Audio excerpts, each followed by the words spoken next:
Hi guys, this is AJ Pipe from Reflect Marketing, and I'm going to talk about things that you've had to overcome to become the sort of person you are now.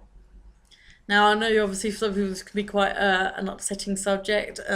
Some people are just like, oh no, she's having a woe is me moment.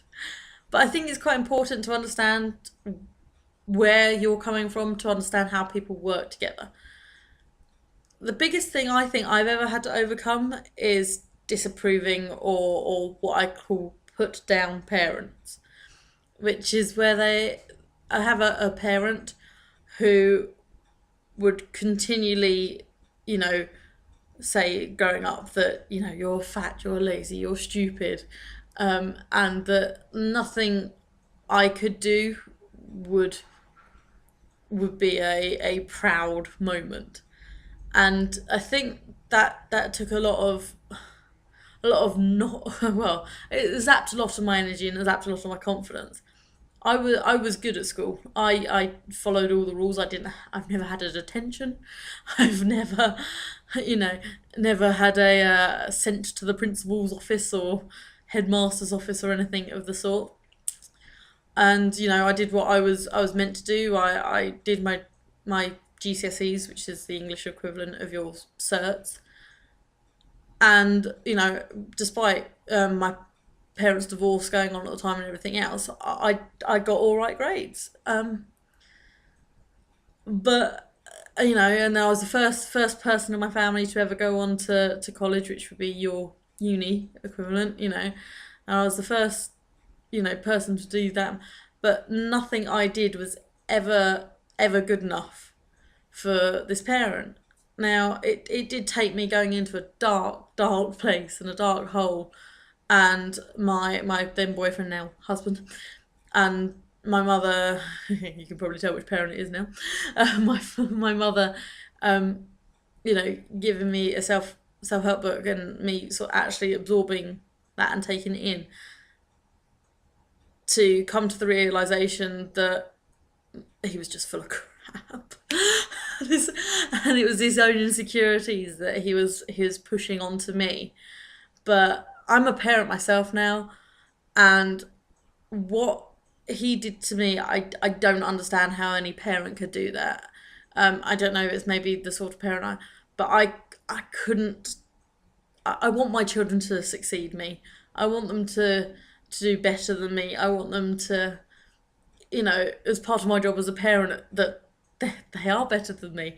I don't want to be putting them down or sort of taking away from things that they have no control over.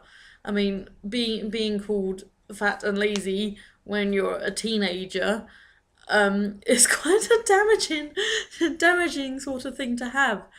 And he had some very negative outlooks on life. I mean, the one that was drained into my head nearly every other day was life's a bitch and then you die. And if you actually believe that, what's the point? What is the point of making an effort with anything? What is the point of doing your work? What is the point of living if that's kind of all you got to look forward to? And that's what I was brought up on. And like I said, it just took that whole into a whole figuring stuff out for myself part, and then realizing that, yeah, I don't need to believe what he says, and I can set my own goals and my own values and my own beliefs. Where now, you know, I believe you can be happy. I believe that, if you work smart, I'm not sure about work hard, but if you work smart, you can achieve your goals. I have now, two beautiful little boys.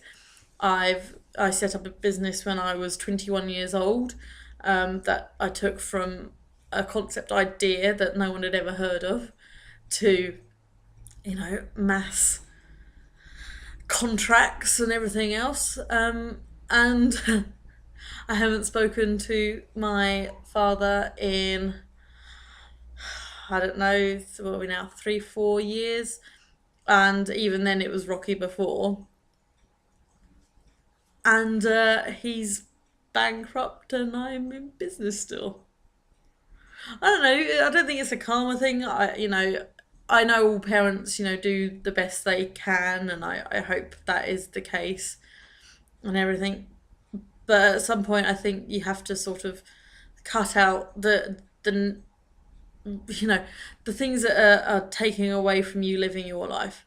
I mean, at one stage, it was definitely a him or me thing, and I had to cut him out. And a lot of people were going to me, "Oh, but he's your dad. He might be my father, but he was also the the main contributor to my unhappiness."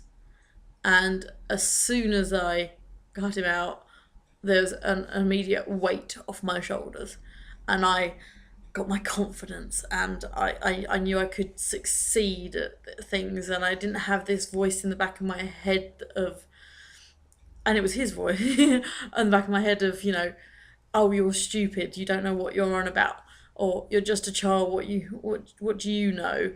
And it was all these sort of things that just went. It was spread wings, relief.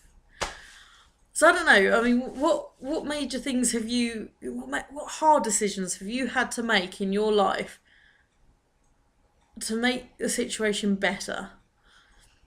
You know, have you had to cut people out like me? Have you had to, put a huge risk? Have you had something that's been completely out of your control that you've had to just overcome? I mean, there are some of my auntie. She's had breast cancer what 4 times now, and she's just got it back again, and she's still working. She's a carer, so Saint Halo round. So she's a carer. She looks after other people's family whilst battling cancer, and it's not. She's very positive. It's not a matter of something to overcome. It's just a matter of let's just get on with it. So I would like to know if any of you have that sort of feeling as well. Of just world chuck it at me, I can take it sort of thing, and then just roll with it. So that was my quite in-depth and video.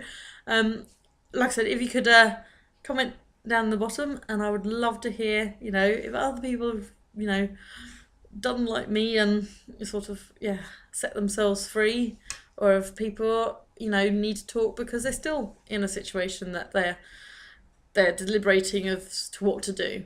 I'd love to hear from you, so if you can comment in the box below, I will obviously read and get back to you. Bye!